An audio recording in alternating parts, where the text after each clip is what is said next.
Ashton Genty's coming, but we got to deal with the 2024 rookies and everyone else in Dynasty Fantasy Football. Davis Maddock, Jakob Sanderson, Pat Carrain. This is your Dynasty Fantasy Football Roundtable. It's Short King Summer, dude.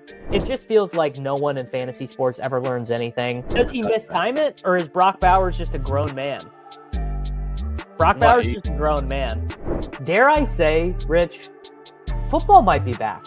In the words of Lane Johnson, this offense looks constipated. It's Short King Summer. All right, very simple, guys. We all redid our Superflex tight end premium Dynasty Fantasy Football rankings. You can get Pat's on legendaryupside.com. You can get Jacob's at Thinking About Thinking, his Substack. You can get mine at patreon.com/Davis Maddock. We do these roundtables when we do a big ranking update. And the question that I have for you, gentlemen, how high did you move Jaden Daniels? And did you feel any trepidation doing it? I moved Jaden Daniels to third in my rankings, the 1.3 in startups. And you could tell me both that is too conservative or too aggressive. I could hear either thing. Where do you guys have Jaden Daniels? The number one all offseason for me. Yeah. It's totally logical and reasonable to have Jaden Daniels at 1. So not a recent change on the Debo news or anything. My first offseason set of rankings dropped, and I just looked at it, and to me, he was such a phenomenal passer as a rookie, plus all of the rushing floor that we're going to get, and comes in, 5 years younger than Josh Allen?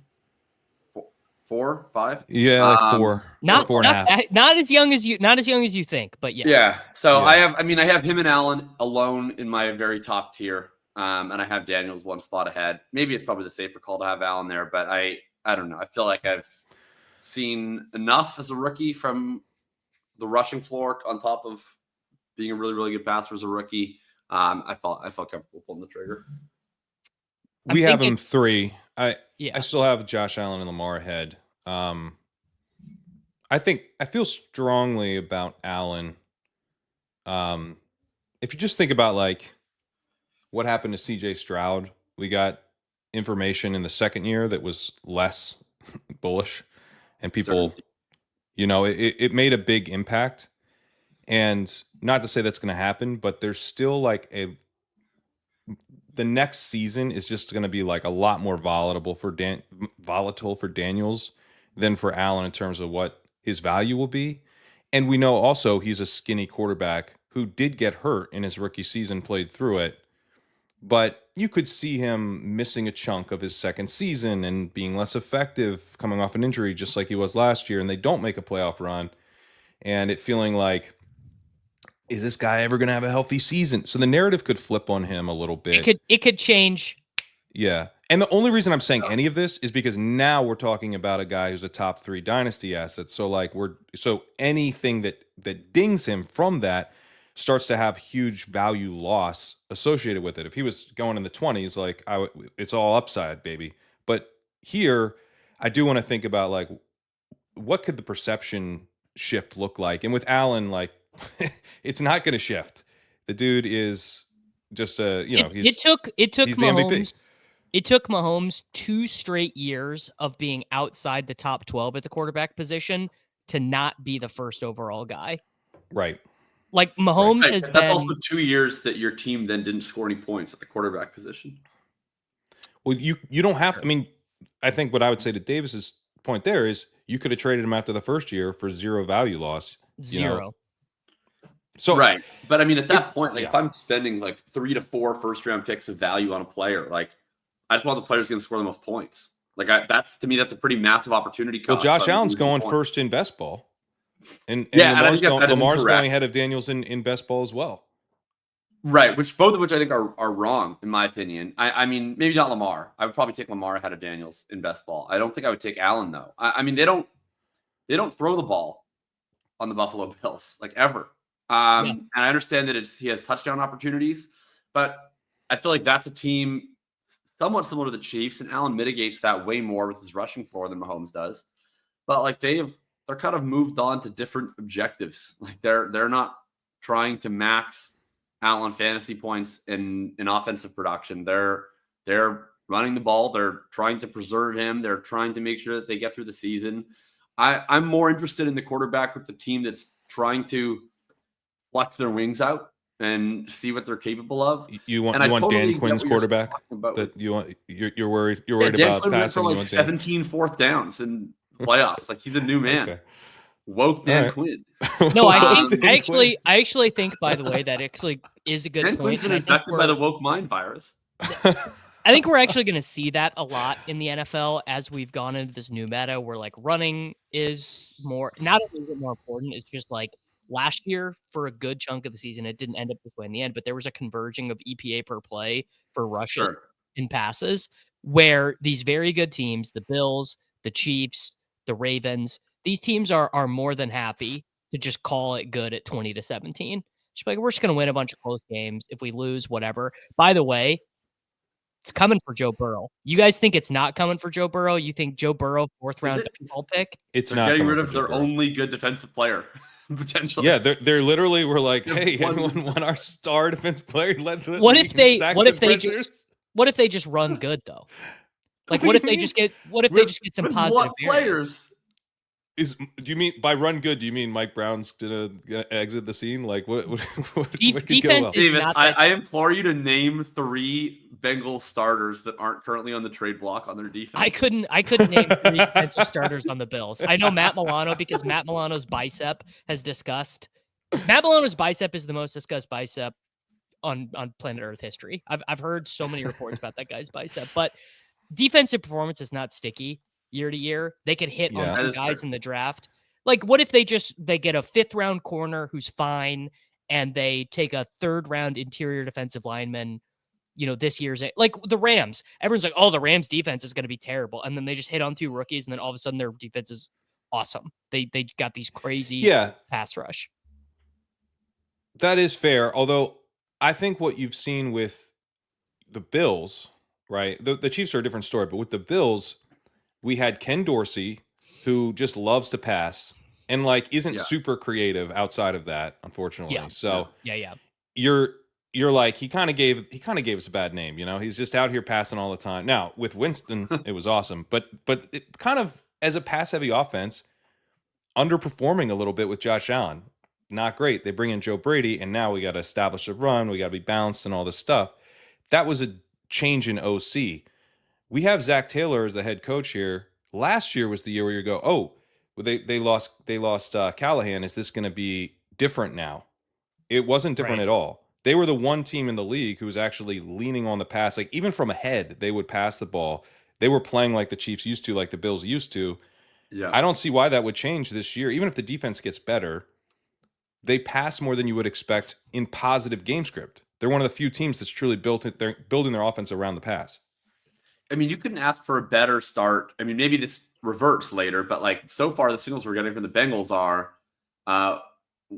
we'll figure it out with Chase. We'll pay him literally whatever he wants, and we're choosing Higgins over Hendrickson. We're gonna make our offense even better than we thought it would be, and the way we're going to accomplish that is to make our defense even worse. I've just had this incredible. I've just had this rope pull done with so many pass first quarterbacks where they have to just absolutely sun run on efficiency. We've actually done this with Trevor Lawrence. And in fact, my friends, we've done this with one Mr. Joseph Burrow already, where we're like, oh, Joe Burrow's throwing for 4,500 yards, 40 touchdowns every season. And then he just runs a little bad, or they get a good running back performance in a season. And he then becomes, 4,100 yards and 27 touchdowns, which is a fine season, but not worth these prices. All of that's true. But to get back to what we were originally talking about of Daniels, like that to me is the difference between the Daniels versus Stroud. Like I agree. I think Daniels can have a IRL season like Stroud had last year. Well, I don't think he will, first of all, but assuming he does, he's still probably going to be like the QB 7 in points per game or QB 6 in points per game because his rushing floor is so high that like even if he does take a step back as a real life player next year, I think he's still going to be quite good. Maybe not like contending for QB1 overall good, like I hope he will be, but still quite good. You think of like Lamar Jackson as an analog for him. Lamar has this monster, I guess not rookie season, but second season. And First year as then a starter. he was kind of in the wilderness a little bit after that, where he has the years where he gets injured a couple times. He has the years where he's not really hitting that ceiling. He's more of a mid-range QB1. And he went down in value. But like Pat was saying, or Davis, either one of you saying about Mahomes, like he never left the first round in startups after that. He Like, still he isn't. still hung around in the he's like mid to late first in startups. Pat Mahomes is a turbo ass fantasy quarterback, and we all still have him ranked either as a first round pick or close to a first round pick. That's correct. Yeah, I do. because he just number 8. Yeah, me how too. bad. How funny is that? I'm lower on Mahomes than you guys. I have That's not not a good funny sign because you have to watch for it us. every single week. I have to watch it. You feel I the would be pain. lower too if I just had to like watch shit stream down the walls. Yeah. So I think Jaden Daniels is a perfectly defendable 101. I think if push came to shove, I don't have Jaden Daniels, Lamar Jackson, or Josh Allen in any of my 18 dynasty leagues, which is kind of interesting because you probably should try and I don't know. I don't play dynasty. Have fun staying poor, dude. Yeah, I was gonna say I don't. Jacob does a much better job of being sort of a portfolio mindset style guy, and I'm just like, no, each team is each team, and I'm just gonna do. That's how you are when you play in 67 dynasty leagues. I mean, I'm not in 67. I'm in. Yeah. Well, in fact, we're actually gonna start another one here soon. But I think a good debate that we're about to have here, because I'm gonna guess you guys are on the other side of me on this one, is I still have Jefferson ranked ahead of Chase, and would actually, if given the opportunity to buy these players, I actually would pay more for Jefferson. I fear you are the last Japanese soldier fighting World War II. I am. But so I will just make my point very quickly. Yes, Jamar Chase just won the Triple Crown. Yes, Jamar Chase has more. Actually, it's crazy how this works in practice, that Jamar Chase has these larger blow-up games than Jefferson does, despite if you run any sort of career filter on these two guys. I mean, Justin Jefferson is third all-time in NFL history in yards per game. It's quarterback play. Well, it's not quarterback play because Darnold was totally cromulent last year. He wasn't Burrow. Perhaps even above cromulent. But what happened was terrible defense for the Vikings in 2023, one of the league's worst defenses. Then out of nowhere, without ever, I guess they signed Van Ginkel. They drafted a safety, right, who ended up being pretty good. It takes a couple of years to get the Flores system down. Yeah, Flores is cooking. What I'm telling you guys, though, is that in my mind, that is ascribing logic after the fact, whereas I think it's more or less, for our purposes, random. I see. Okay. Yeah, no, I think there's something where, like, quarterback play, if it's terrible, you're doomed. Then if it's like a little bit above terrible, you can be okay because it's like a guy who just like locks into one guy. Then if it's like better than that, it can be like, good enough if you're a star, kind of where Darnold, now I'm where Darnold was. It's like, it's fine. But then when you go like to the elite level, that's where you get a guy who's like locking on to a guy again, but this time it's good. Yeah. Burrow's just like, I'm gonna just straight up feed Jamar Chase right now because they can't stop it. And the offense as a whole is better, so there's just more point scoring opportunities. Yeah. That's the thing to me, is like I think I've flipped them a couple times. I definitely at one point flipped back to Jefferson, but I even had Chase ahead for most of 2023, I know, when I was anticipating Cousins leaving, just because I do think Jefferson's better. I don't think the talent gap is that large. I think that was kind of proven last year. And I think Jefferson's situation is probably better than most people even think it is. Like, I think that if McCarthy starts this year, he's going to do. He gets to play half his games in a dome. I think everybody who steps into Minnesota and is like vaguely competent, I think is going to be A-okay. And I expect to be very overweight on McCarthy this year if he's confirmed as the starter. But he's not Burrow. And like, you just can't possibly have a better situation than they have in Cincy. They have a coach who's willing to pass the ball for eternity. They have a quarterback who's probably like the best fantasy quarterback you could have your wide receiver tied to. It's just an awesome quarterback who doesn't really run ever. And then you have a defense that, maybe it could get better, like David was saying, but like if you were to project a defense to be the worst, Yeah, in the it NFL, looks that'd like be it's your going to first get choice. worse. They're getting So, rid of like- their edge, the best edge So- they have. Maybe the They're best a edge ton in of the rules. league. And It's you know, you're terrible. talking about the Rams as comparison. It's like, yeah, like the Rams though, like they are like a capable organization, and they're an organization that takes control of their own destiny. Like they're an organization that sees problems and tries to fix problems. Bengals are an organization that Yeah. sees problems, throws their head in the air, and goes, "Well, nothing we can do Doesn't about that." this feel like it's like I remember this type of stuff would happen when you're like a teenager with your parents, where you're like explaining, like, look, like this, here's what we do, right? And then it's like, here's what we did do. Oh, all right, you wanted T, so we kept T. We're getting rid of Trey. Like, no. So just both. just so I'm clear with you guys prefer Chase because he plays for a less competent organization. That's correct. That's the Well, mostly okay, like that's mostly because he plays Yeah. with like the best quarterback you could possibly pair a fantasy wide receiver with. It's a trio. It's a trio. And he that- rules. It's an organization that seems intent on creating a situation where it's him where Another Chase good gets fantasy receiver. points. and Burrow. Like that is Yeah, because nothing it's else. not just that he has Burrow. He has Higgins. So the whole offense is going to be designed to go through the passing game and through those two guys. And then Higgins is going to miss 4 games. So on those 4 games, they're going to be like, oh, I don't know, throw it to Chase. You know? Well, that's why- slightly that's where you're inaccurate. getting those Higgins is spikes. going to miss 3 games. And then he's going to have 2 games where he's active but plays 0 snaps, and then he's going to have 3 more games in which he plays but leaves in the first quarter.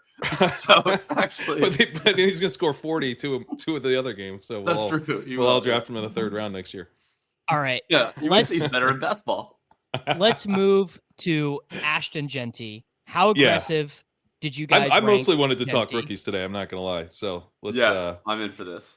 Yeah. I moved Genty to 18th overall, ahead of Stroud, 1 spot behind Nico Collins, 2 spots behind Amon-Ra St. Brown. And frankly, if my dynasty teams, I look at a given dynasty team, and it's how most of my dynasty teams are, where my best running back is Roshan Johnson, and you have Chris Godwin is your wide receiver 9, which is, let's be honest. Davis freeze for you. Davis, yeah. Hello, or to tier Davis? Asset Oh, you're back. for Ashton Genty. You could talk me into giving up 2 firsts and Ricky Pearsall for Ashton Genty. I think there is a chance. Get out of here with that. I don't even know if I'm just insta declining that. If I have Genty, if I have the 101, If 2 you firsts and Ricky Pearsall. if No you thanks. plug that into a trade calculator, you would that would be viewed as an accept. Oh, if you plug it into a trade calculator, get back in your locker, nerd. Davis just screenshotted me a picture of his trade calculator on a podcast. I'm still not accepting it, Davis. Davis, you do fantasy football professionally, and sometimes the things you say are like the most like annoying guy in your like one home dynasty that's like, I went on to keeptradecut.com and actually Jacob, you've never deal. been in a dynasty league with me. I am I've been in one, and I've truly negotiated 1 trade with you, and it was somewhat insufferable. I would just encourage all of you out there, don't play in a dynasty league with me. I'm gonna make more moves than anyone else in the league. No, you're when I active, said- which is good. I mean, that's actually But really haven't been in I will nickel and dime you. I will the league. you'll send me a trade that's totally fair. I'll decline it and then add a 2027 third from your end onto my side, kind of hoping you don't notice. Truly, I am one of the least likable people to play. And But it is Crane, fun, Davis, because once you're in for a few years, there's like deals that like you haven't taken that I can just look back on, like, oh, remember when Davis declined this horrible Yes. deal that I sent him and he declined it because it didn't have a third. That's always the best when there's like someone in your league you don't like. And like I swear I just play Dynasty to seek out conflict with anonymous people. But like it's like when there's someone in your league who annoys you and like doesn't respond to trades promptly, and then you just go back and you look up and it's like, oh, like I offered you 2 firsts for Justin Fields, and then you just like send a little like arrow I up believe- and, like a little I wink emoji. I believe I've offered that trade to Mr. Corain in a league that we were in before, and he was like, "Yeah, right, dude." We're going to the moon. I know for a I stand fact by in a it. league Stand by it. Going to be a starter this year. It'll all in work a out. league that Corain and I are in, I did offer him a first for Kadarius Toney at one point. No, you didn't. You offered me. I think I tried to get a second out of you, and that didn't work. All right, that speaks I don't think well you on offered me a first. I would have taken that instantly. All As right, great of content as this is for the people, Yeah. hearing about us being annoying in our own personal leagues. I- I have Genty too low. I had him at 25, and that's wrong. So I'm gonna pretend he's at 19. I'm moving. So up I to haven't 19, added the rookies literally right now. to my rankings yet. This is like I where haven't, but I've added the pick slot, so I just have 101. I'm gonna rush home before the podcast goes live and try to do that. But I'm do not going to think, put like, this out till Saturday, so you have time. oh, look at that. Nice. So yeah, I'll have them added by the time people see this. But I think, I mean, I would probably like 15, 16, that kind of range is where I'm planning to get him. Like he's going to score close to the top running backs of this year. Like he's being drafted at the 1-2 turn in best ball. And the ability to get production from the running back position and then not lose value is so difficult. True. That it's like, who else gives you that? It's Gibbs and Bijan are the only guys, right? Yeah. But even there, I think Bijan has a sneaky low trade value floor for this range because this is the year, right? We've anointed Bijan now. If he's the running back 4, but kind of scores like 16.5 points per game, 8 touchdowns. I mean, it's over. If he's Joe Mixon, it's done. It's over. You're getting a second for him, and you're happy to get it. He's going to be valued like Brees is now. Yeah. So I honestly think I'm going to have him over Bijan. I think Gibbs is the only guy I would take over him at this point. So that answers my question, because I put him up to 19, and I was curious, basically, like, how do I get him up into where you guys are talking about 15, 16? And I guess it's just putting him RB1. If I put him RB1, he'd be at 16 for me. So let me explain my. I think Gibbs ahead just because, I mean, the dude, he looks like he's going to score like 50 points in a game next year. He's unstoppable. Let me do a quick bit on Bijan. So, Karain, you're totally right. We could be valuing this guy like Brees Hall in like 6 months, like just immediately. Yeah. But this is where I'm coming at it from. We've got kind of all the noise is out of the Falcons building. We have offensive-minded coaches, theoretically. We don't have Kirk Cousins anymore. We have Michael Penix Jr. starting. And the final 6 games of the season, they finally did what we were all asking. They said, enough of the Algier. Yeah. Bijan is your second most important pass catcher. They did all that. Now, the thing that Genty and Gibbs have that Bijan does not have is the breakaway runs. But Bijan was not a big breakaway runner in college either. That's not really his game. Bijan's game is kind of like, it's like ultra Josh Jacobs. It's like the final evolution of the Josh Jacobs style. And that type of guy can score 22 touchdowns in a season if things go the right way. And I basically, since Bijan has been a prospect, this is insane to say because people love this guy, but I've been above market on him when we've done these shows every time because I think that it can happen. And once I got the taste of what it's like to see him get 25 touches in back-to-back games, I'm like totally sold, while fully acknowledging it's a really risky spot. It's super risky to have Bijan ranked at 10 where I have him ranked because like a lot of these receivers that I'm like, for those that are listening on audio, I'm looking at Malik Neighbors, CeeDee Lamb, Brian Thomas, Puka Nacua, Amon-Ra St. Brown, all behind Bijan and Gibbs. I have all of those guys ahead of any running back. Nico as well. You would. You would, Jacob. So I everybody else, I guess I guess I'm still the last piss boy in town. But I have, just from a dynasty standpoint, like I mean, I agree with you guys. Like, I think the modal outcome is that Bijan, Gibbs have awesome seasons and they're awesome players. Yeah. But like, I don't know. I thought that about Brees last summer, and I think that the reasons to think that about Brees were pretty well founded. He was fantastic every time we'd seen him in the NFL, and now he's worth like what, like maybe a little more than a mid first. You could get the 110 for any of these receivers. Oh, I would trade the 110 for Brees in like a second. Well, I would very easily, but like but Brees, I think he's he's just not that value, right? He's definitely not worth multiple firsts anymore. Not even close. Yeah. But all these wide receivers are, and I think all these wide receivers, barring catastrophic injury, will still be next year.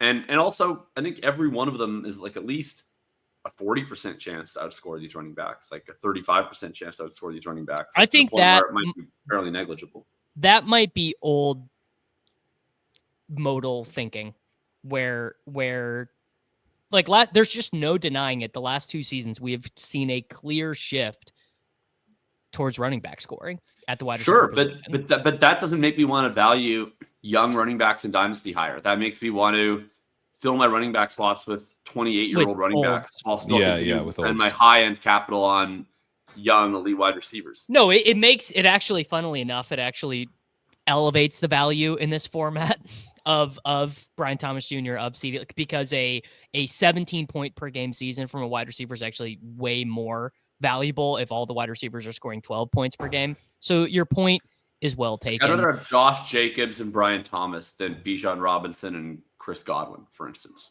All right, let's get to some I also arguments. think that it's just that, to be clear on where I stand on Bijan, like, I'm into him at ADP in best ball. Like, I'm not fading everything we are. When I say like we're anointing Bijan, like I'm right there. Like, I'm anointing him too. Like, he's the guy.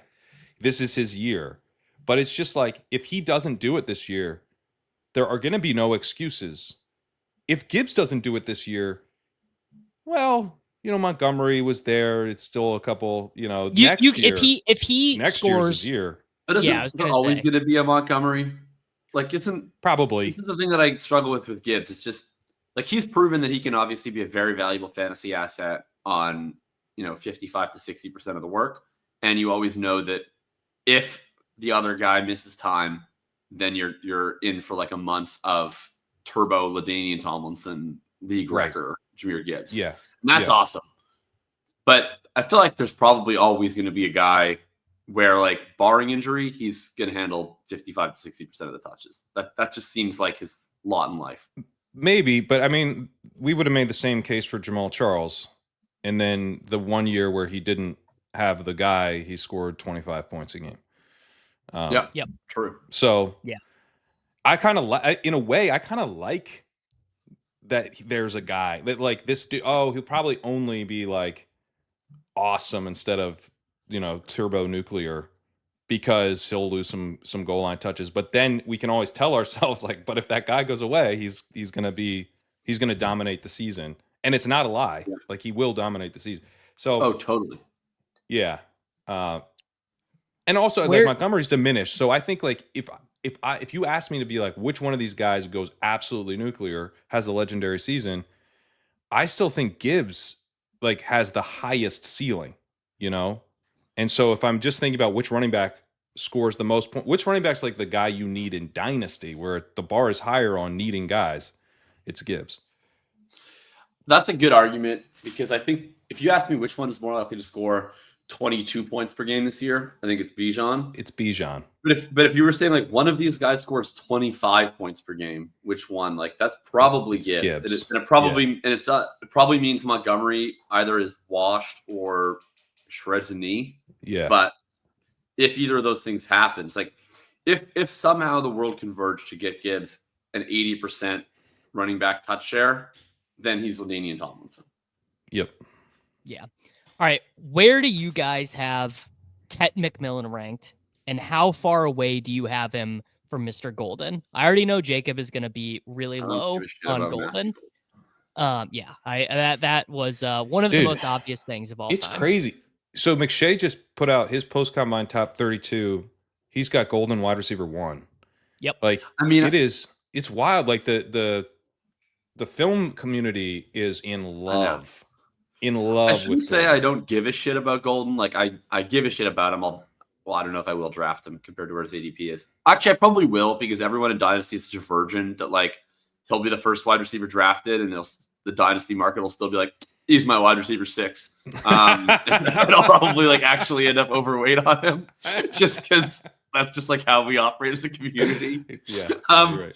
Not me, buddy. I believe in something. no matter where he's drafted, I struggle to envision that You he take would him be my behind wide Trey receiver Harris. one.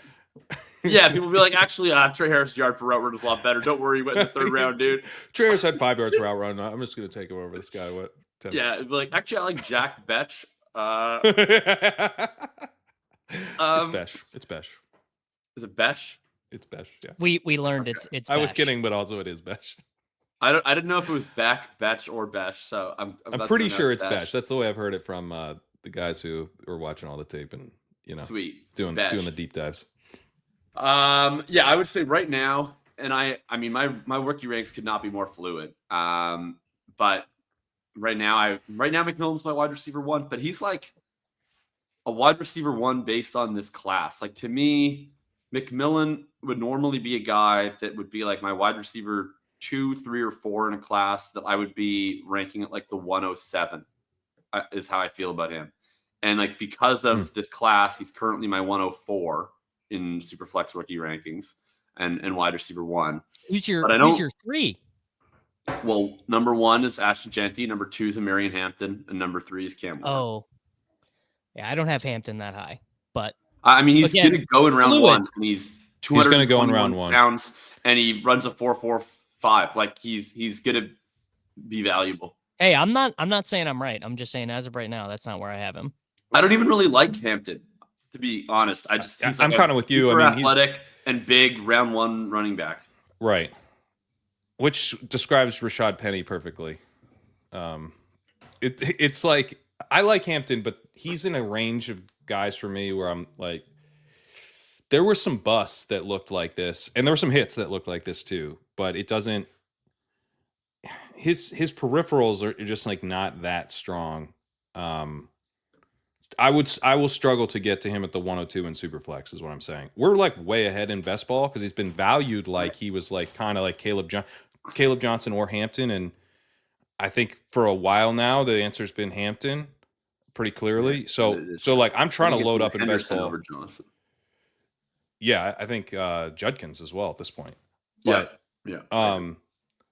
But like from a Superflex value, I think Hampton is pretty risky. I agree, but I feel that way about every player in this class outside of Jeanty. So I like Tet more than you. I think he was very productive. He was. Your issue is you have to like buy into him as this intermediate target earner. He's not going to be that great as like a downfield guy. He threw up a red flag where a high percentage of his deep targets were contested, and that he didn't have a really strong contested catch rate, which has been an issue for a number of J.J. Arcega-Whiteside, Terrace Marshall type can't separate busts.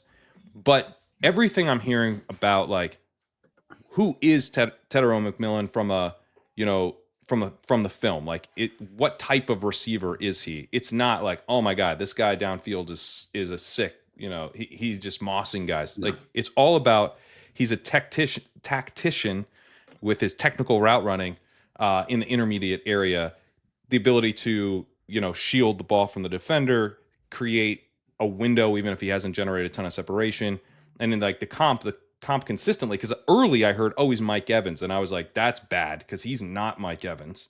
Yeah, it's then London. It's London. London. Yeah, and that's what I want to hear. Like when I look at his profile, I'm like, if you're Drake London, this could be sick. If you're going to try to be Mike Evans, this is going to fail.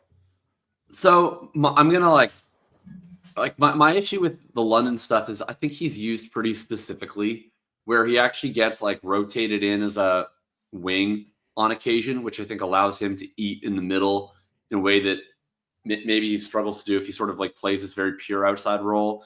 A lot of that's because he's just a ridiculous run blocker. I don't know that much about McMillan's contributions in the run game, to be honest.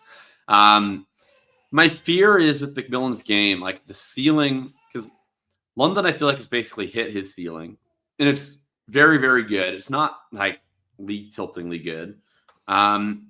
But to me, the line between being Drake London and being Michael Pittman is like not that thick. Like it's like kind of easy to Drake London is Michael Pittman with a better publicist. Yeah, a wise man once said. And I think that's not true. I think that London is materially better than Pittman, but it's very easy for me to see McMillan being the Michael Pittman of Drake London's.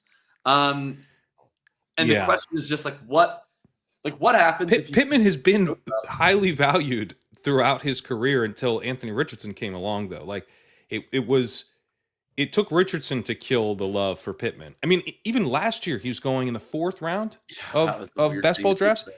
Easiest fade. I mean, and one that I stuck by all year, never wavered. But it was, I mean, he can earn targets if his quarterback isn't Anthony Richardson and if he doesn't have a fracture in his back. Like, I'm not a Pittman guy. I've never been a Pittman guy, but being somewhere between Michael Pittman and Drake London in this class seems okay to me as far as like you're going to be earning targets out of the gate. There's like we're going to see it quickly where it's like you're the number one target earner on a team as a rookie. Now, how much higher is the ceiling from there? Sure.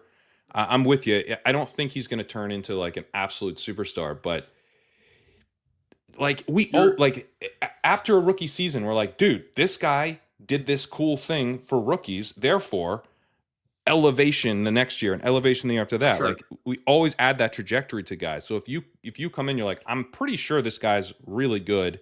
He's going to be a possession receiver with some yards after catch juice.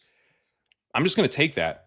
And then do I need to like marry it? Do I need to commit to it forever? No, I can move off it after a year.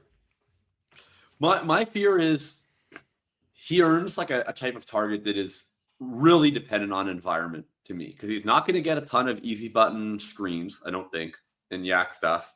He's not going to be piling up a ton of downfield splash plays.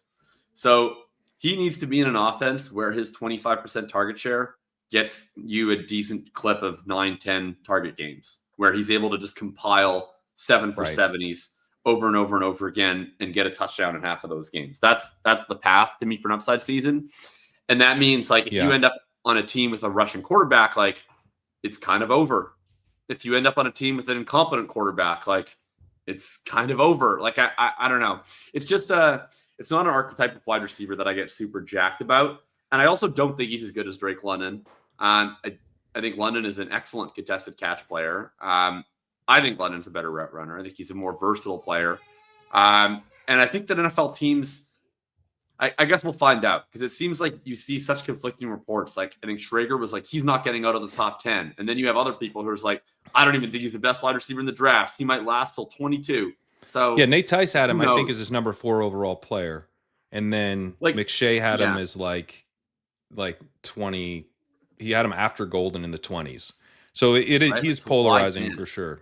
It's a really wide band. He goes like number 5 to Jacksonville. Like I take everything that I said back, and he's my clear 102. Like, but if he, or number 4 to the Patriots, which I don't think would happen. Yeah. But that, I mean, good God, like that was exactly awesome. That's like the best situation because like he's just a guy where you're like he can, if there are available targets, he can soak them up with sufficient quarterback play, which he'd have there. So yeah, I don't really disagree with like the general I'm trying to I just trade think he's a out. better version of like we agree about the archetype and but it's just where does he fall on the spectrum? I'm higher on where he falls on the spectrum. I think he's close. I think he's pretty close to London.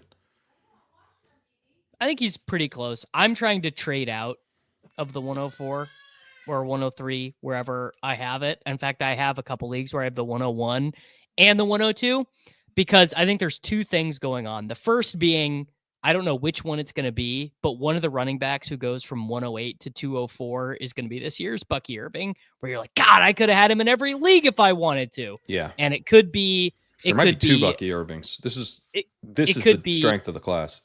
Yeah, it could be Tootin, could be Devin Neal. I mean, could be Scatterboo. DJ Giddens could be any of them, right? And then the other thing is that someone in your league is going to be a Tet slappy. Someone is really going to want Tet. Someone in your league is going to be like, dude, I'm not messing around with DJ Giddens. I want Hampton. I want Travion Henderson. I want Quinshon Judkins. I want Cam Ward. And the other thing is I just the archetype of player I like. I just like Matthew Golden more. I'm just like Matthew Golden to me, great fit modern NFL. I can see exactly how this dude Golden has a low ass floor, man. Like a low floor. I mean, buddy, you're talking to a guy who once drafted McCole Hardman 106. Your low floor does not scare me at all. I am happy. That sign doesn't scare me because I can't read. That sign doesn't scare me because I can't read. You know, I'm happy. Your fucking chart about team percentage of market share receiving yards doesn't scare me because I ain't reading it. I ain't reading it. And frankly, I think we should have learned from last season watching A.D. Mitchell be the best route runner in the NFL while like actively not knowing how to play football and like just like tanking his team on purpose and then laughing about it. And then Xavier Not that game. Didn't like it. Xavier Worthy being turbo ass and then getting good in the middle of playing a professional season. That also should have been a wake up call. Like something weird is happening at Texas. I don't know if it's yours fault. I don't know if it's a lot of it's yours fault. Yeah, a lot of it's yours fault. People are still into Quinn Ewers. They're like, I don't know. If I was in the second round, I'd just take Quinn Ewers. Like, I can't believe he's still there. Like, why can't you believe that? What did this guy do before I started paying attention? Because everything I've seen for years has been horrible. It's like Quinn Ewers was like a high school phenomenon because he like did this drill where he threw a bunch of footballs into nets and he like was really good at it. And then that video went viral on Twitter when he was like a 17-year-old. And everybody just declared that he was going to be the next like generational quarterback when he was a 5-star at Ohio State. And then he actually played college football and he was really bad at it. And then every time that we had wide receivers come out, which was like seemingly a million, we've had a bunch of wide receivers be like, yeah, his stats are bad, but he played with Quinn Ewers, dude. Can't even trust his stats. Yeah. Ewers so bad. And then Quinn Ewers himself, everybody's like, I'm pretty into Quinn Ewers. And it's like, didn't he just ruin 6 wide receivers? He just ruined Xavier Worthy. It's crazy. Yeah. By the way, the Tet McMillan comps I just pulled up. These are my comps for articles I'm going to be working on. Juju Smith-Schuster is his number one comp. These are all statistically driven. And these comps I feel like perfectly they really like shed some light on why there's a disagreement here between me and Jacob exactly where to put him. Yeah.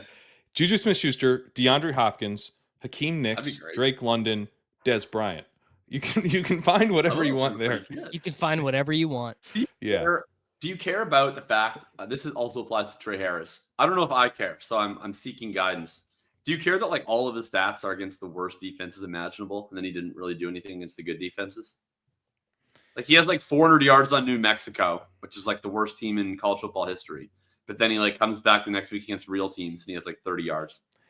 I mean, so I guess I haven't talked to Eric Froton yet. And he's like my go-to for this kind of information because he plays college fantasy week to week. So he's doing like the props and the college fantasy and is trying to predict this as it happens.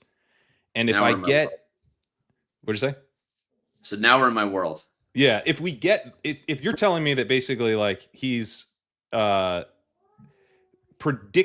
bad against good defenses, that concerns me. It's not something. It's like because I hear remember when JSN only was good because he went against running back playing defense or whatever. Yeah. It gets a little. I never forget. If we're talking about like a consistent pattern that was predictable, that's concerning. If we're talking about I'm nitpicking the high end production games to make this good profile bad. I'm not into that. That's where you lose me. So I guess I just don't know enough. I'm not in the weeds that deep, so I would defer to people about which it is of those two things. That's fair. I think a lot of it is like I also don't know how to like. A lot of it's just that his team stinks. So like the whole offense kind of became non-functional in a lot of their biggest games because he played on like a very crappy Arizona team, and it's hard to know like how much, if any, of the blame falls on him. I think for me, it's less like I don't disagree with you that much about Tet, I guess specifically. Maybe we just disagree more about Hampton, or at least like how to value that in a dynasty stance. Because Hampton, you're probably right. You're probably right on Hampton. He's going to go first round. And he's an awesome athlete, and he's versatile. He's not like an amazing receiver, but he's versatile enough. He's a good enough receiver, and he's a good pass protector, in my opinion, at least. Yeah, you're probably right. With Hampton, he's not really my favorite player. Like I don't love him from the film. If I was I doing like Caleb IRL Johnson rankings, more than him from the film. If I was doing real life rankings, Henderson would be my running back that I would take over Hampton. I just think he's a more dynamic player, but I do think he legitimately improved this year. I thought he showed a lot more juice than in previous years, and more importantly, from like the game that we play perspective, he's 220 pounds, runs in the mid 4.4s. He can play all 3 downs. He can have a massive workload, and he can catch the ball. And I feel like his like worst case scenario is he's going to be the Josh Jacobs or Joe Mixon that all of us for his entire career is like, this guy's not actually that good. And then he has like 18 points per game. And then the best case scenario is like, oh, we were actually kind of wrong, and he just rocks. Jacob, first of all, you're 100% right, and I'm already starting that like bias against him without even being low on him because I'm taking him ahead of other people. But here's his first 2 comps, I think, sum up some of my reservation. His second closest comp is Zach Charbonnet, but his top comp is Zeke Elliott, a guy who I very much enjoyed rooting against for most of his professional career. Sure. But here's the was thing very about Zach good early Charbonnet. on in his career.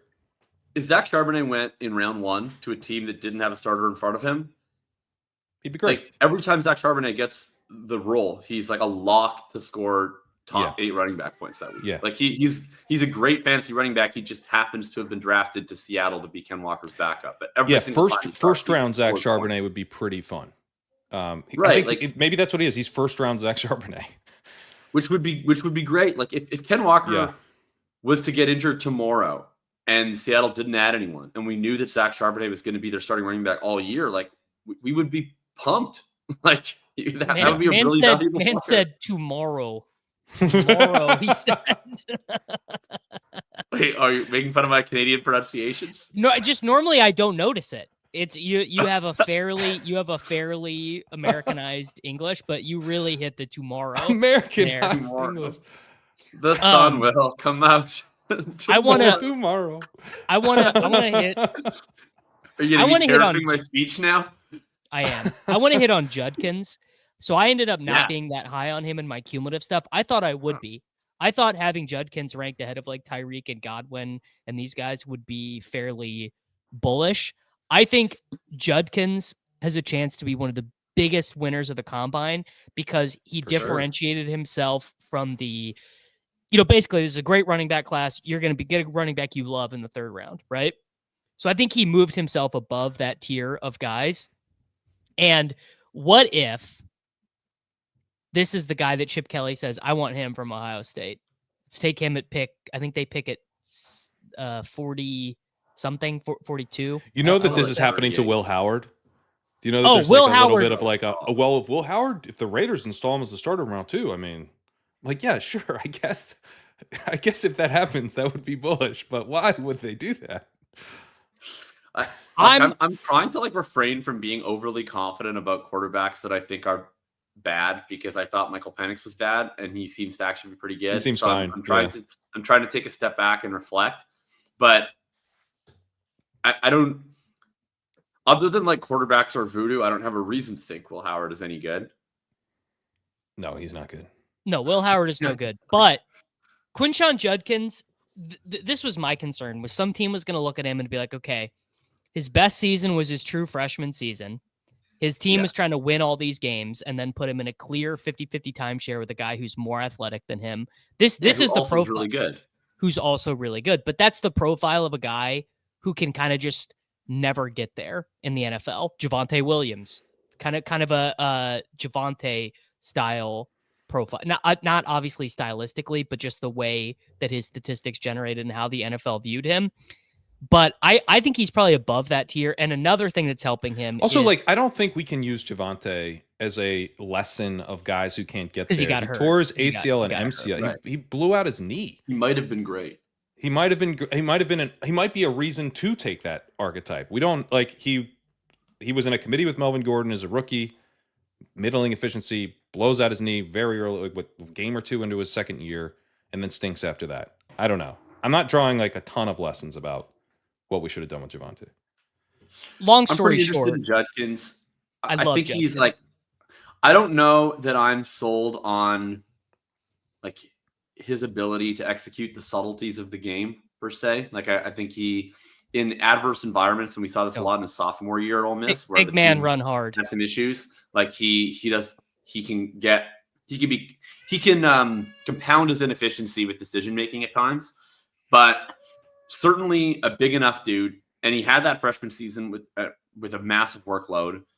Like I view Henderson as more the guy who inherently can't handle that much of a workload. Yeah, Because Henderson is the more concerning guy there. He was the guy where like he had the show in Ohio State, and then he just kind of kept getting nicked up when he had to handle the workload, and he wasn't as efficient in that role. And so they made an active choice to say, we're going to bring in a guy to come in and share the load with you because we think you work better in a committee.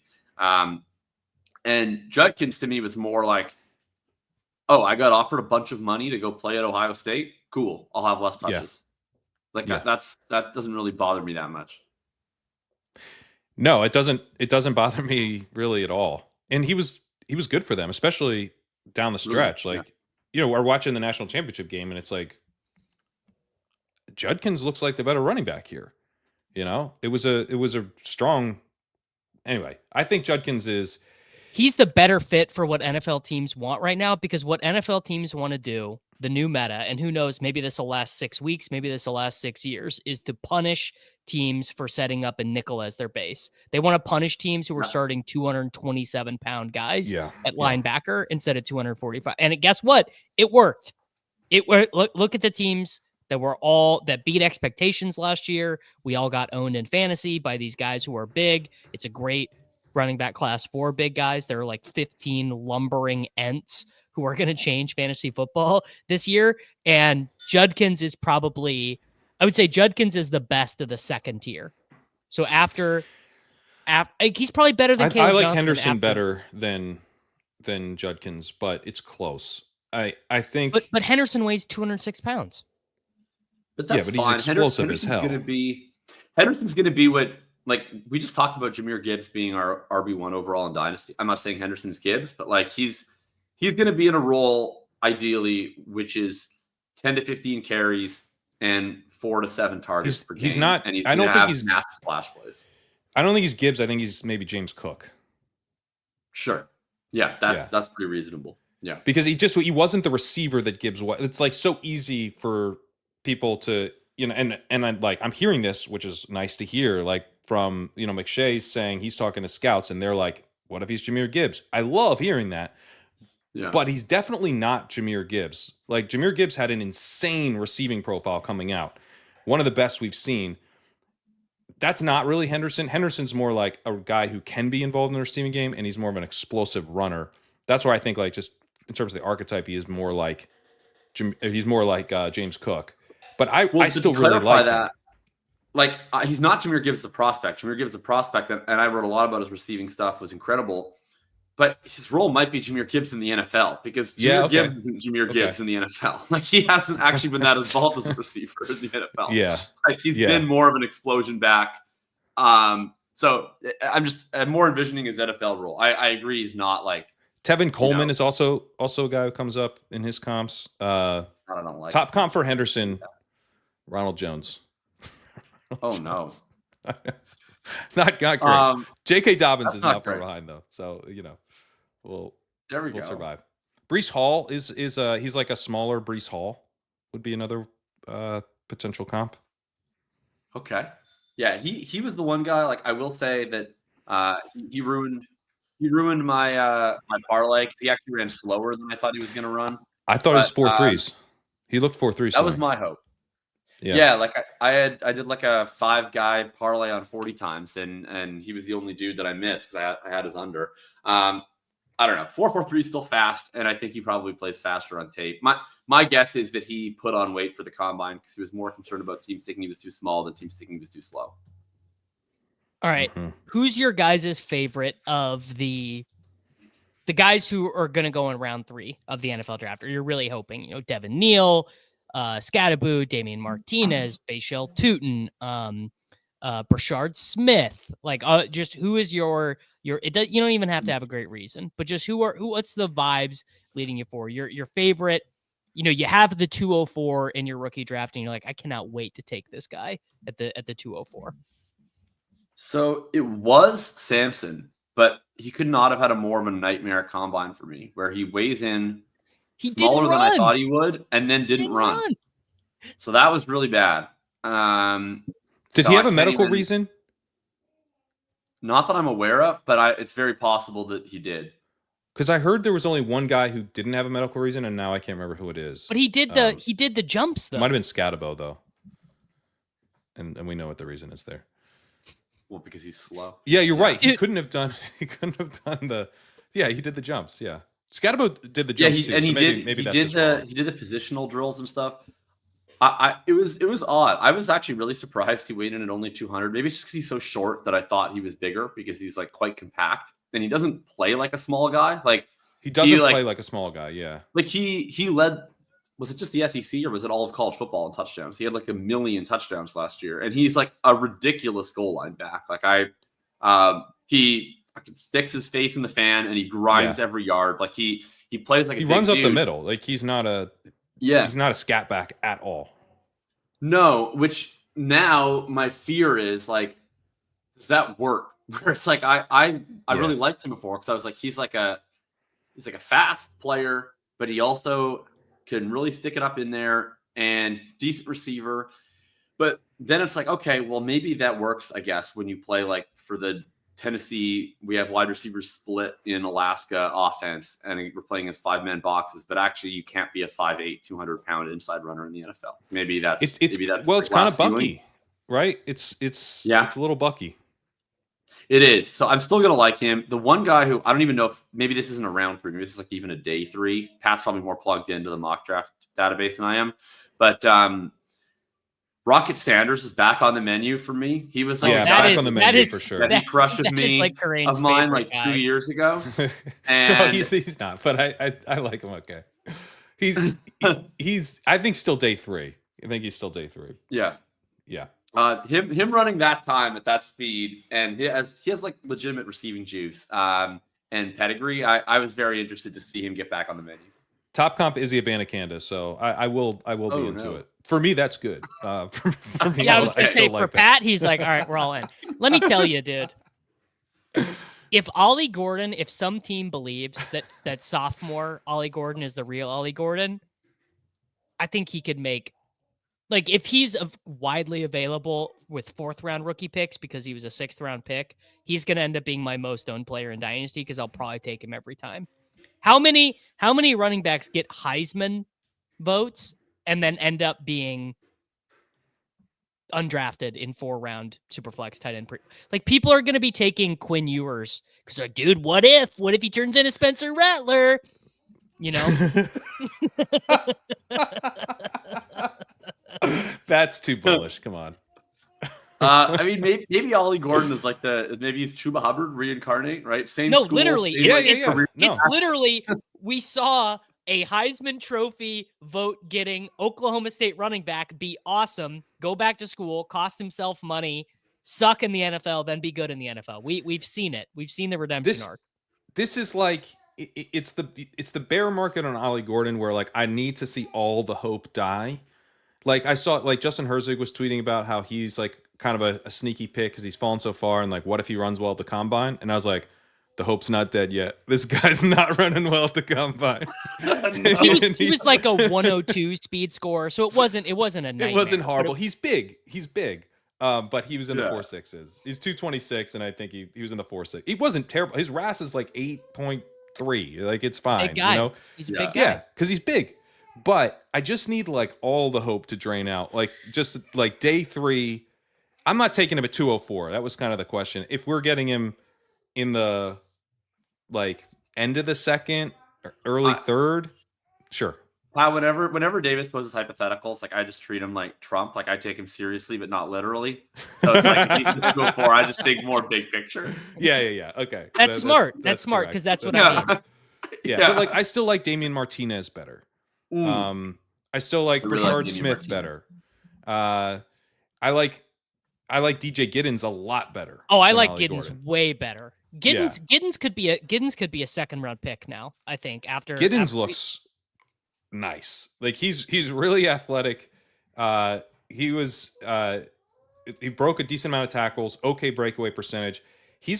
This is not, as much as people love this running back class, and generally I'm on board, but it's not a great class in terms of pass catching, where we don't have like a lot of really efficient receivers. Like Genty's LaQuint really Allen, good, baby. but it's like Jade on Blue.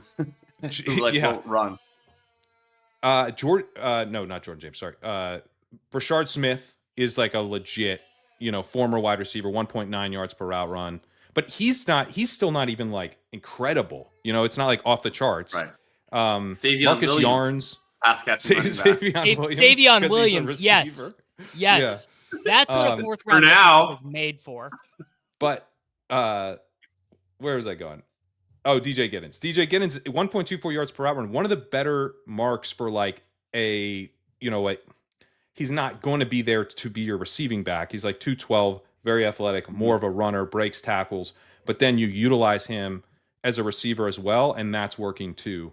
So not like a load him up with touches 3 down back, but I think a guy who could be out there all the time. All right. Let's close with this. Travis Hunter. Got to make your decision today. I'm not even giving you the hypothetical I'll give you this hypothetical. The team says he's playing both.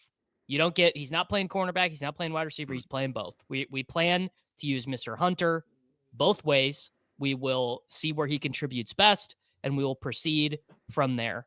How are you treating Travis Hunter in Dynasty? 105. I don't, frankly. Is that ahead of Tet?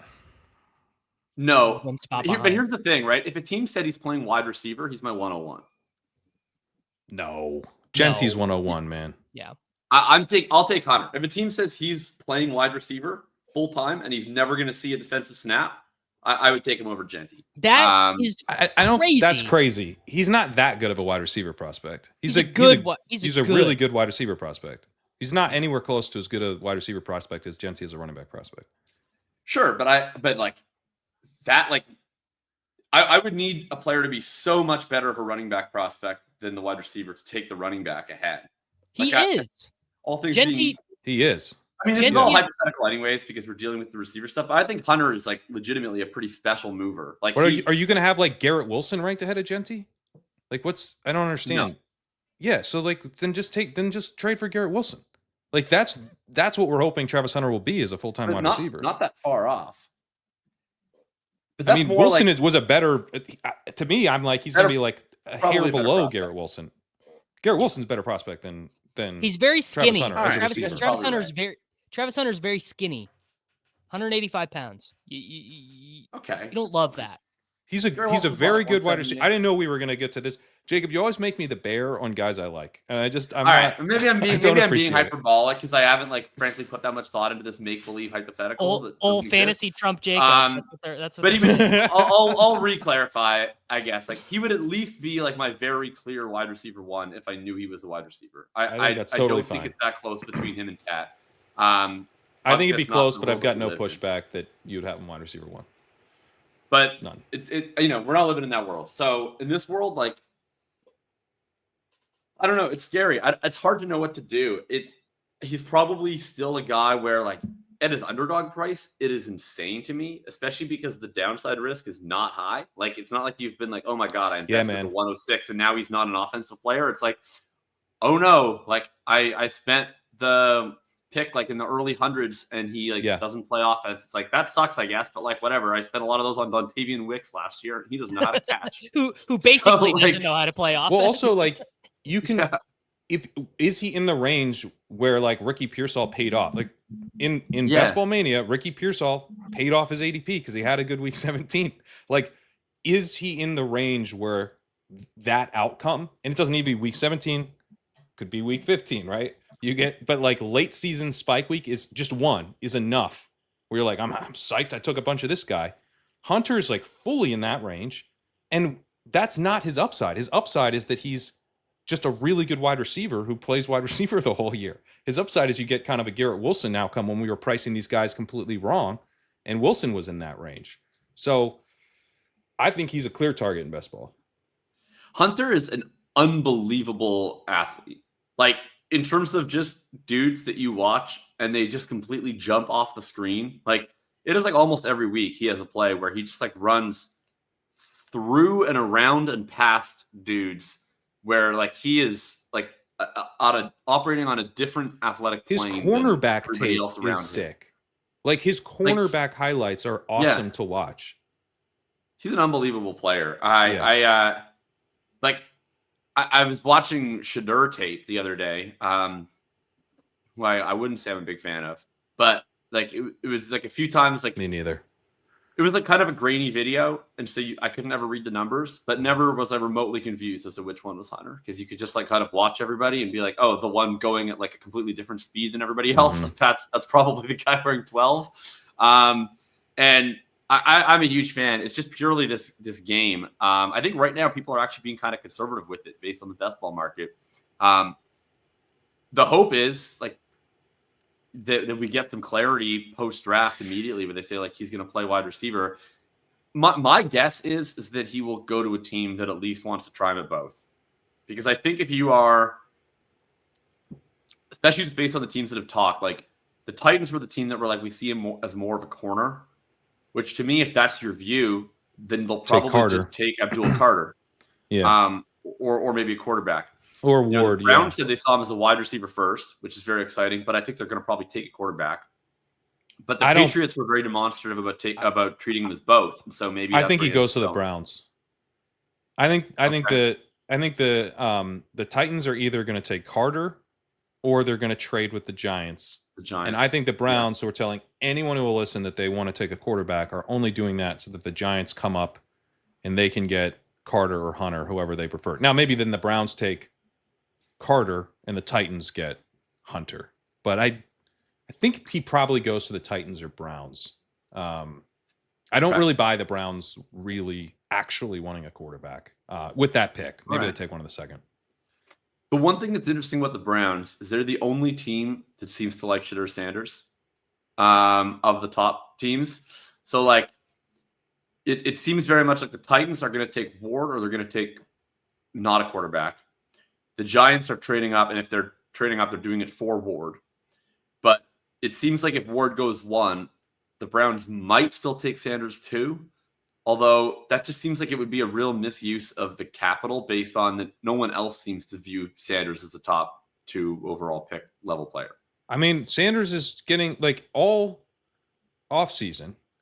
If you look at big boards where, people are like the positional value component's always like a little murky. Like it's like I'm weighting it a little, but not, and it's like, but you're like, okay, these quarterbacks are not loved.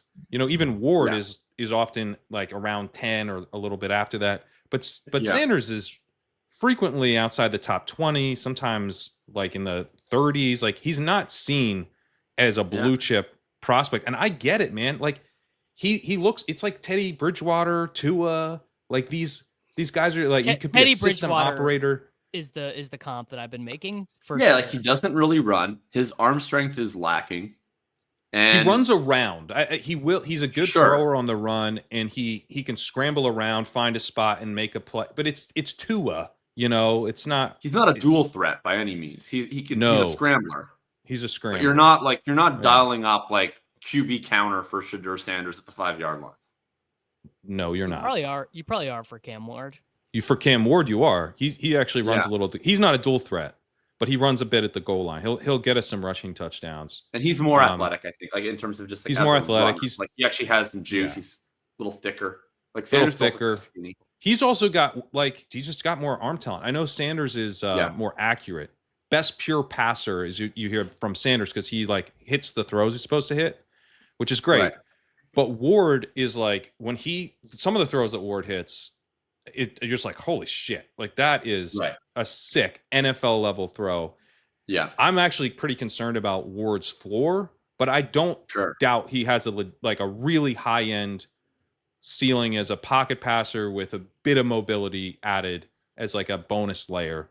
Where Sanders, it's like You hope he ends up in a really good scheme, and like maybe he can be like doing what Brock Purdy's doing or Tua's doing. Like he lands in that kind of system. You're Purdy has hoping better arm he talent, gets to but- throw slants to Malik Neighbors 150 Yeah. times a year. Yeah, because that's what he was doing in college, was throwing slants to Travis Hunter, who would do shit like Malik Neighbors did.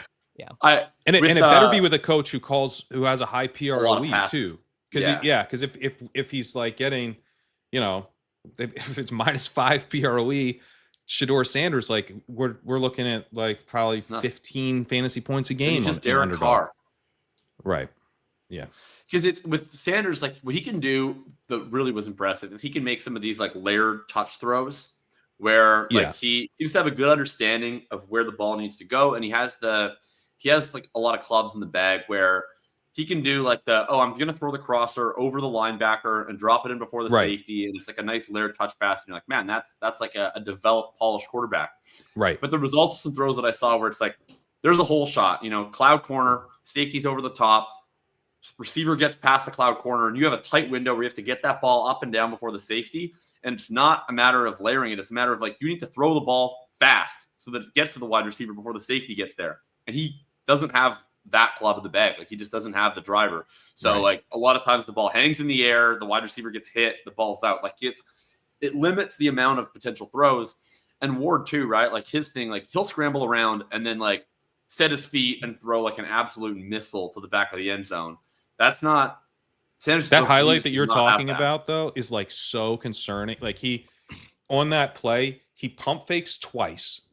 So we're already like ball has to be out. Like we are like play over in the NFL already. Then he runs up to the line where there's defenders. He realizes that was a mistake, bubbles back like he's in a cartoon, almost falls down, catches himself, gets out to the right, whips it into coverage, and finds a receiver in the back of the end zone. Sick play. But like, there's a million reasons why that won't work in the NFL.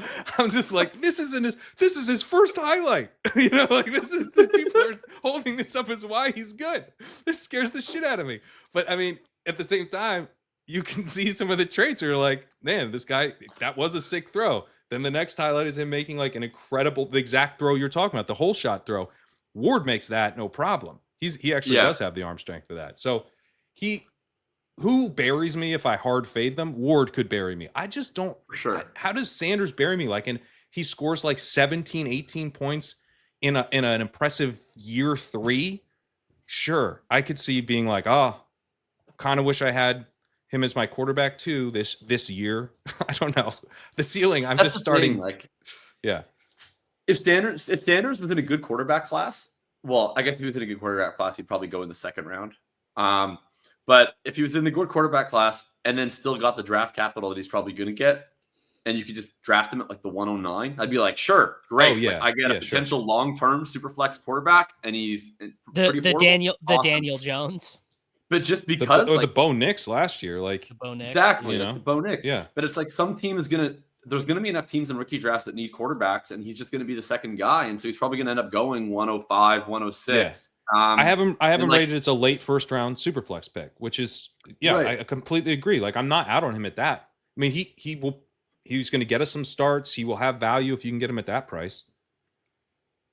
But I think you're gonna zoom out in a couple of years and you're gonna be like, wait, like, do I care about the guy who's going to be the QB 20 for perpetuity? Maybe. Or like, what do I wish that I would have just had, like, taken my shot at my favorite of Travion Henderson, Emeka Egbuka, Luther Burden, etc. And like one of these guys probably ends up providing a lot more value over Luther Burden, a scary prospect in my eyes, but not my favorite. He seems like a Davis Maddock prospect. Yeah, no offense. Fucking love Luther Burden. No offense taken. Offense. A guy built like DJ Moore who got all his production on screens and deep balls. Say less. Could not be more in on running back the DJ Moore experience, where he's clearly very good, but he can only excel if his team decides to let him excel. That's perfect, because you can always buy him if you want him, because someone will be frustrated with him, so you can get him. That's true. And then if you have him, you could be like, well, he could always get me 27 if the coach decides. It's Luther Burden is the platonic and he's got the weird production profile where he's awesome when he's 19. Yeah. He still has a 35% market share, but gets outproduced by Theo Wees. So it's just like it's perfect, man. Love Luther Burden, and he might be a Cowboy too, which is funny. So I just, by the way, I pulled up Matthew Golden's comps earlier, and they're too funny not to share it because this top comp is A.D. Mitchell, then Mecole Hardman, but then Jeremy Maclin, which kind of feels. Once you've made the sale, stop selling. Love Matthew Golden. You didn't even need Maclin. Burden, Nelson Aguilar, Kenny Britt, Golden Tate, and Robert Woods. So that's actually pretty good. Yeah, he's pretty good. Yeah. Well, he's gonna have high draft capital, so that helps. But are we sure he's gonna have high draft capital? I mean, at the very worst, he'd be like early second. Yeah. Okay. Yeah. But I think he probably is still in the first round. But I mean, look, he scares me. He feels like kind of a boom bust. I think the Kenny Britt one probably sums that up, like the boom bust archetype. But I'm gonna take him over Shedeur. Like, I'm going to take the ceiling of this. What if he is DJ Moore, Right. So that's kind of, it has to be guys where I'm like, look, I just really don't know what I'm even going to get from this pick. And Shedeur he's going to be starting for a while, probably, the next couple years. You're going to get 2 years of starts out of Shedeur Sanders. So late first. But honestly, that's kind of where Jackson Dart is starting to be for me now. Like, I don't see much difference from fantasy between Shedeur and Jackson Dart. I end up having in the same tier in my write-up, where I think Dart is very live to go round 1. He's going to go early round 2 if he doesn't, which might be better from, an immediate production standpoint. He gets installed as like the Raiders starter or something, right? And, Davis, I know you're very high on him, but what's funny is I'm very high on him in the big board because it's so clear the market's wrong. I'm actually probably less likely to be high on him in Dynasty because he won't be a difference maker. He's going to be he's going to be the quarterback 18 in perpetuity, in my opinion. He's a guy I just like really refrain from having strong takes on this specific type of quarterback until I know what the draft capital is, because like I see all the tweets about all the production models and how good he is. That's fine. It's a fake offense. Right. But it's a fake offense that NFL coaches run. It's from the tree of the fake offense that all these teams run.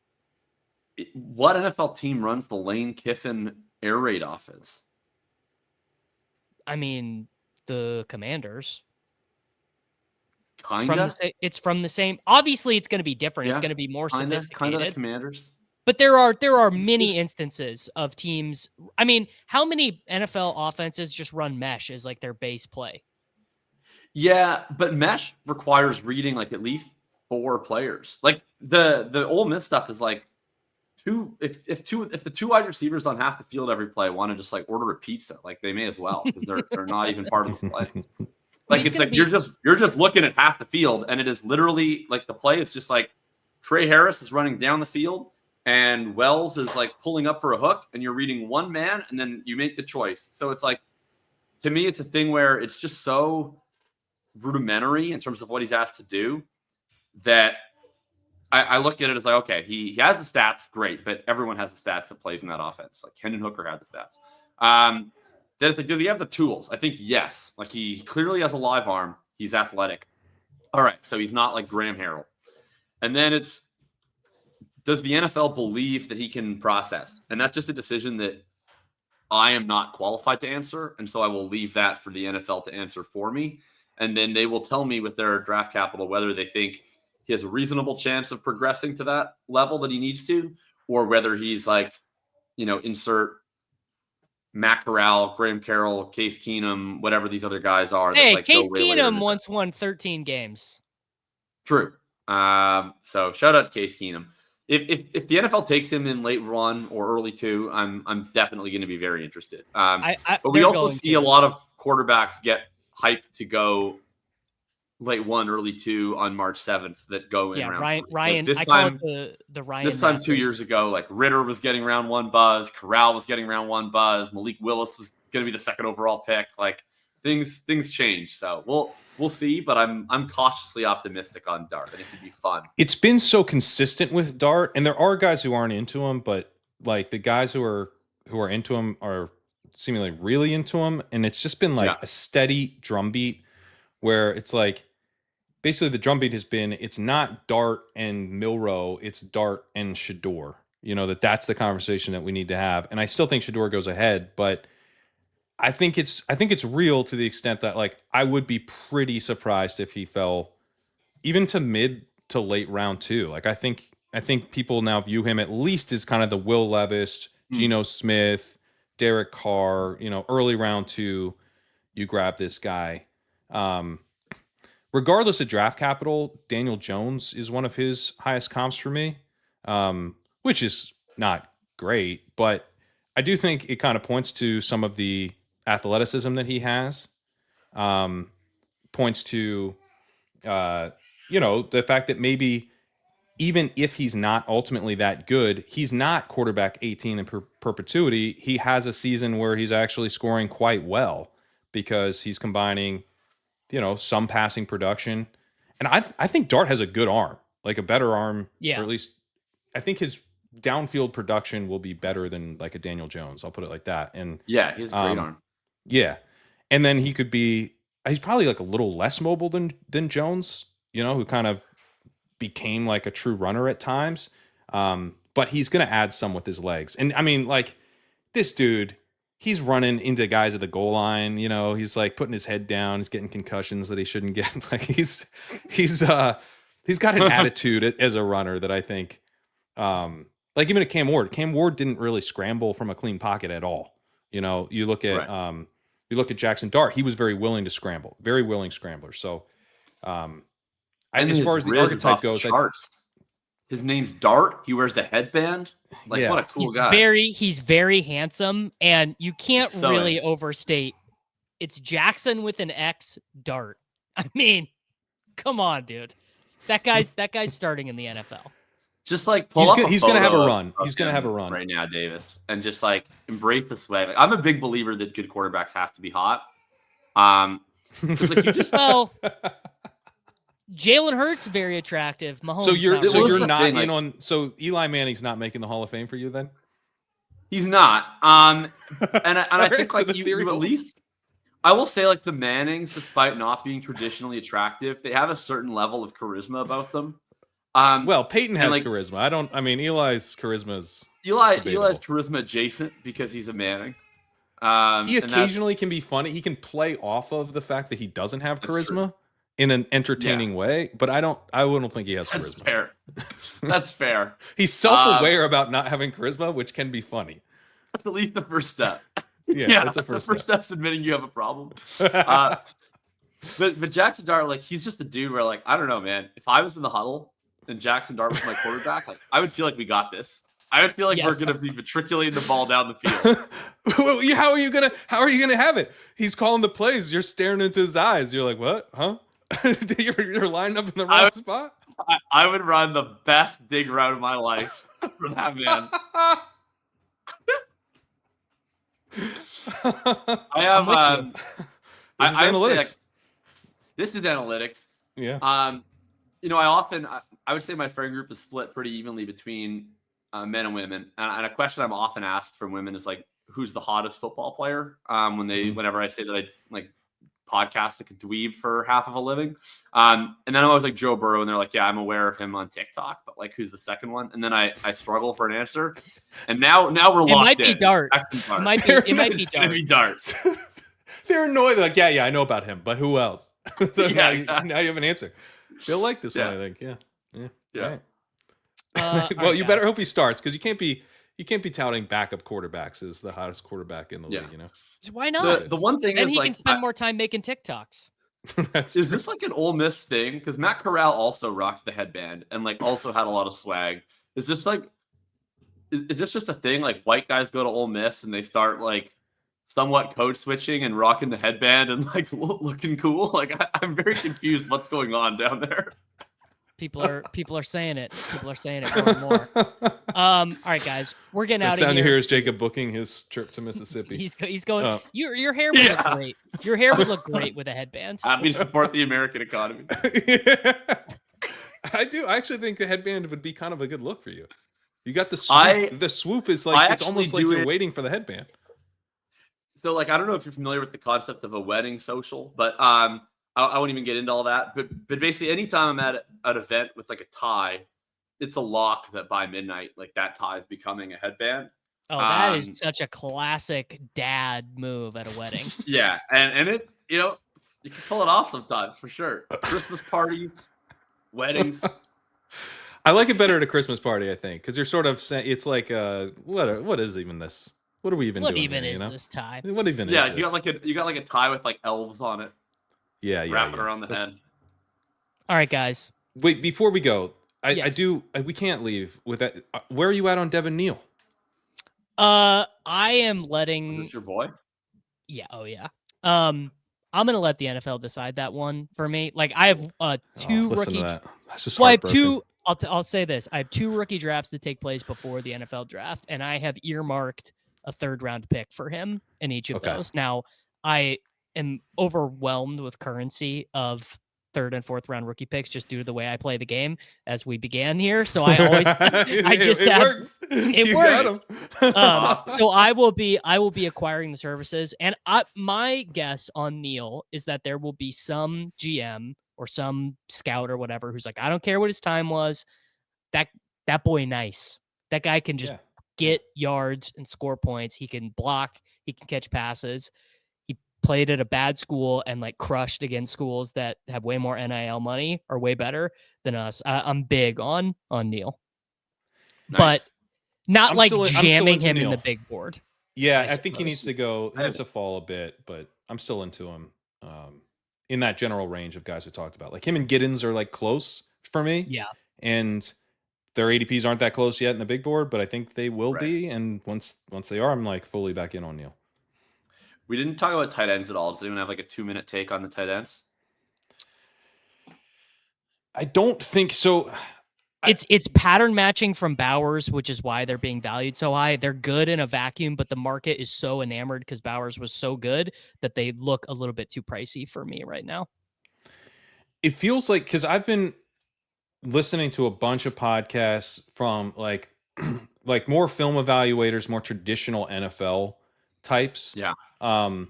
And it feels like this weird game of telephone where like I keep hearing like, oh, this is a pretty good tight end class. And it's like, this is a really good tight end class. And it's like, this tight end class is like amazing. It's one of the best parts of the draft. I'm like, is it?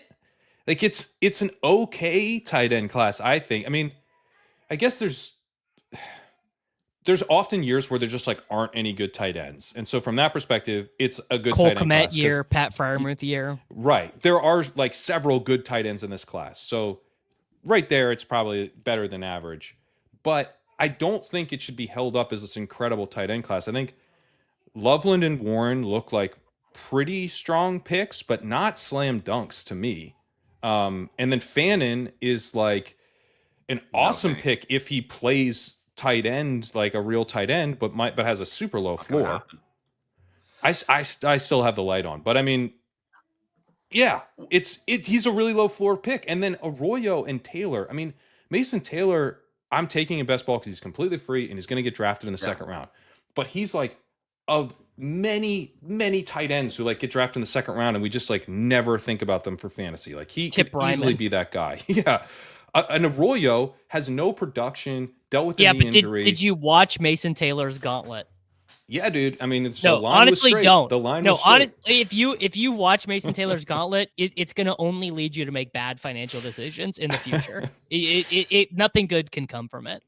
Yeah. So Arroyo is like he on tape. People really like his route running. He had a great Senior Bowl for route running. So he's kind of the traitsy route runner that didn't produce. Like I'm into that, but that's more of kind of like a 3rd round dynasty pick, like not someone that we're like psyched about. happy to mix him in for free in the big board as well. But then after that, like I'm hearing like, oh, Terrence Ferguson could go second round. Like, really? Like we're into this guy? Like maybe if he does go second round, I take him in the third round of a rookie draft. But he's not. It doesn't pop to me really at all. So I don't know. I guess I think that we're getting a little out over our skis on the quality of this tight end class. I think the running back class is legitimately strong. I think the tight end class is like better than a lot of years, but not like, oh my God, this tight end class. How slappy are you for Fannin, Jacob? 0%. I'm like a Fannin hater. Yeah. I knew you see those knees knock on the gauntlet, and you're like, I'm done. I don't care about that stuff. I've enjoyed the pleasure of having Harold Fannin on college fantasy teams. God, can you imagine the cheat codes of my life? Yeah, I love it. But he's like, I know he weighed in over 240, and that's why he ran too slow. But his 10-yard split was really good. 10-yard split was like damn near elite. Three cone, which fits 6.9. I think if you watch it, like I don't really care about the 40 time that much. Like the 40 time was whatever. I think that was something you kind of knew watching him. Like if you watch him play, like he kind of waddles like a duck. Like he's duck footed. Point outward. Right. So like he doesn't really have long speed. Even if you watch his most impressive highlights, it's not like he's usually just running away from dudes. It's like a guy comes up near him and he like shoves him aside, and then he like he's really good at the guy, thing where he like angles away from him. Runs up to another guy. That's it. That's derogatory. He's really good at the thing where he's like kind of going the same speed, but he like pushes the guy down. It's like the downward step. Yeah, he's great at that. He's great. I love it. Like, did you guys ever play Super Smash Brothers Melee, the 1 versus 100 Melee? Of course. And there's like a bunch of like NPCs, and Donkey Kong just keeps like slapping them away doing this. That's like that's my official comp. So he's a very good like player in space, but it's not through speed. So I'm not that shocked he's not a blazer, but he's definitely like explosive in short areas, and he has really good change of direction for a bigger dude. It's just like, what is your position in the NFL? Because he isn't a tight end in the sense that he as you noted on Twitter, you cannot play this guy at the Y. The tweener's you done. can on 3rd and 10. No, look, his run blocking was fine. His run blocking was fine. He's 240. It's a very different style of run blocking. Like there's a difference between being a fine run blocker as an inline player against edge rushers, sure, and being a fine run blocker as a secondary blocker coming from the slot or from the flex tight end position against nickels. He can do that, but so can Khalil Shakir. Well, I think he's Isaiah Likely would be, what you're hoping. I think Jonnu Smith is the other guy. I mean, that's like the mega comp. Jonnu Smith. A more realistic guy in that archetype would be Chigakonkwo, but he's better as a receiver. He's very Chig, very Likely. Where like you get a good match. Like who actually unironically great fit? Bengals, because the Bengals chop and change their tight ends so much. They have like 3 tight ends who all have 0 overlapping skill sets. Great fit Bengals. Cool. Guess where you don't want him to go? Any AFC North team other than the Bengals, total dust. You don't want him as a Bill. Right. You don't want him. But I don't think they take him. He's so obvious. Like unless they're taking him as a fullback or something. Like the Bengals are a great fit, but I think what I would focus on more for the fit is like you want a team that can realistically. I think again, outside of 3rd and 10, he should not be your Y in line. He's not blocking edge rushers. So he lined up in line 43% of the time. So it's not like Bowling Green in the sure. But it's but he's not. I guess what I'm trying to push back on is he's not Mike Gesicki. He's not like literally just a big receiver who cannot be used in the run game at all. He can be used in the run game. To your point, you're going to want him as like a secondary blocker, not like a traditional Y. He's not Cole Kmet, but I don't think he's like useless in the run game, which is important because he's not. Can he be not useless? Can he be in on 12, right? Around like in goal line sets? Can he be so then he can be used on play action passing around the goal line, which I think is important for tight ends. He's not traditional, but he's not literally just a big receiver. Sure, I think he's better than Gesicki, but I think he's even like like Bowers, we had this conversation. I think Bowers is a meaningfully better run blocker than Fannin is, Sure, in my opinion, sure. to where he can at least be like representative. Bowers as is a in very good run slot. blocker. That was part of the yeah, for sure. And like, so I'm not like that ideological about small tight ends. Like I made the case for Bowers as a blocker, at least to be decent. I think my point more on the landing spot is I just think where you want Fannin is you want a team that actually doesn't have that good of a slot wide receiver, more so than a tight end. Because what you want from Fannin is a team that is willing to play a lot of 12 personnel, I think. Because the idea is like, if they play a lot of 12 on first and second down, and then on third down, then sure, you can play Fannin at wide because you don't have to disguise anything. Everyone knows you're passing. It's 3rd and 10. So if Fannin can, like the Bengals are a great example because they have Chase, Higgins, and no one else. And so for the Bengals, it's like, are we willing to take Andre Yoshivas off the field for Harold Fannin? Like, well, if Harold Fannin's any good, the answer to that better be yes. Like, he better be better than Andre Yoshivas. But like, I see people always like in Colts Twitter always talking about it. I'm like, no.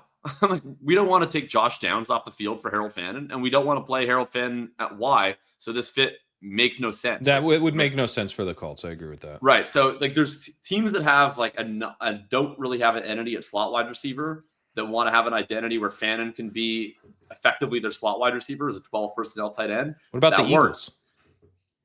Yeah, Eagles would be a very fun fit.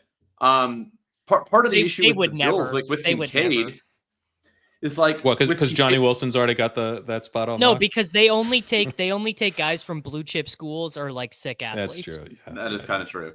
Yeah, that's true. But like Kincaid is an example where like, I don't know if the Bills knew what they had in Khalil Shakir at the time that they took him, but he's kind of screwed because Khalil Shakir can't really play outside.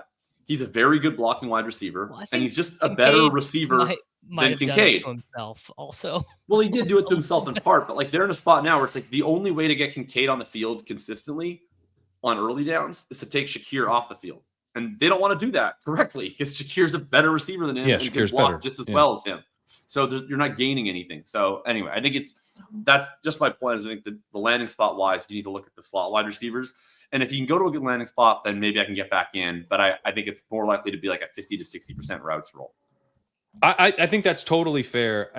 He was so productive as a receiver that I think is like, 65% of the routes, like Chigakonkwo early in his career, he's like Chigakonkwo usage, but a better receiver could be. Sure. And we're taking him in ranges where like that might not seem like a bull case, but I think it's in a range where that is a bull case, where he can easily pay off what you paid just by doing that, and I don't think he's going to be like 80% route participation. Maybe like in year 5, year 6, he just gets like he better at the actual position he plays. And kind of that's where you would look at a Jonnu who took like 3-4 years. I mean, Jonnu had some production in Tennessee, but that took like 3-4 years for that to happen. And then the secondary breakout in Miami, late into his career, Yeah. So I think on his 4th team, very good point. Yeah. Right. So that's not the bull case in Jonnu takes too long. Can he get production in the short term? I think in like kind of that Chig role, he could. Because I mean, I don't know, man. There's just not that many people who can put up like half a team's passing offense, even if it's Bowling Green, at 240 pounds. It's rare. It's rare for sure. And I'll give him credit too. Like obviously Bowling Green is not a very good program, but he had a legitimate impact in games against good programs. He played against Texas A&M. He played against Penn State, and he was a force in those games. I bristle sometimes at the Likely comp because Likely is just taller and he has like longer arms, and so he's more of a high back 5 target. But you watch Fannin, like he has legitimate receiving skills. Like he's like they'll have the stuff where they'll throw him the back shoulders, and he has the good timing, turn around, he'll make clean catches. Like he's a way more polished player than like Chigakonkwo, who's basically just a yak player. Like back shoulder throws and stuff. That. Like he can play receiver. He did not luck into the production, but it's just a matter of how replicable that is in the National Football League. Boys, we're going to wrap it up. LegendaryUpside.com for Karane's rankings, Thinking About Thinking for Jakob rankings, Patreon.com/DavisMattic for my rankings. We will be back probably with a couple more of these throughout the course of the offseason. Probably be a big one after free agency, probably a big one after the National Football League draft. We'll be back soon. Like the video, subscribe to the channel. Thinking about thinking legendary upside. We'll see you back soon. It's Short King Summer, dude.